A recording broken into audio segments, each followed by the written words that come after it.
Tout démarre avec la lettre H. C'est l'histoire de parents, de familles qui ont décidé de se battre contre la maladie qui frappe leurs enfants et leurs proches. M comme muscle. Des maladies qui attaquent les muscles. Des maladies qui évoluent sans laisser de répit. Des maladies sans médicaments, sans traitement.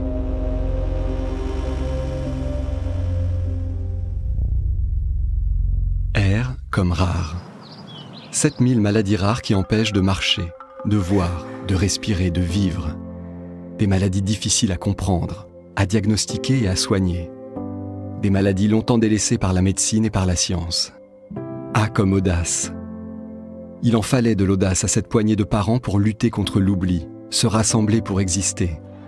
N comme non. Et F comme fatalité. Ils ont décidé de dire non à la fatalité. Leur arme, le I d'innovation. Oser, tenter l'impossible, inventer des solutions, faire bouger la société. Justement, M comme mouvement, pour compenser les mouvements qui s'effacent. Mais la maladie évolue. Il faut agir vite, aller au-delà des frontières. Les premiers fauteuils roulants électriques seront introduits illégalement en France par ces familles.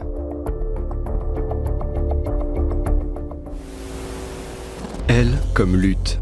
Lutte pour l'autonomie, lutte pour changer la vie des personnes en situation de handicap et aboutir au L de loi. Enfin une loi pour la citoyenneté, l'égalité des droits et des chances. Aller à l'école, faire des études, travailler, voyager, fonder une famille, vivre comme tout le monde. Pour réaliser leurs projets, pour ralentir l'évolution de la maladie, les familles inventent un nouveau modèle d'accompagnement, le référent parcours de santé. Pour les familles, il y a U comme urgence, face à des maladies incurables qui progressent inexorablement. E comme exploit. En 1986, un jeune chercheur, Anthony Monaco, annonce la découverte du gène de la myopathie de Duchenne.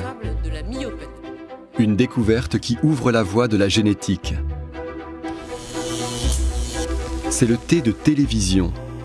La télévision publique qui fera émerger une incroyable mobilisation populaire aux côtés des malades et des familles.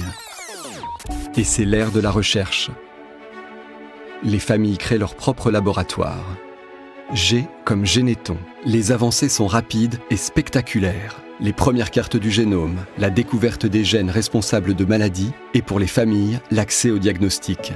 C'est la révolution génétique. Justement G comme gène. Utiliser les gènes comme médicaments. Thérapie génique, pharmacogénétique, cellules souches. Une nouvelle médecine naît. Le E comme essai. Les essais cliniques se multiplient. Des premiers malades sont traités par thérapie génique. Et c'est le V de victoire. Les premières thérapies innovantes arrivent pour les malades. Le I d'innovant égale le I d'industriel. Pour produire ces nouveaux médicaments en grande quantité, il faut changer d'échelle, développer de nouvelles technologies et inventer un nouveau modèle pour rendre ces médicaments accessibles au plus grand nombre. G comme guérir. Innover pour guérir. AFM Téléthon.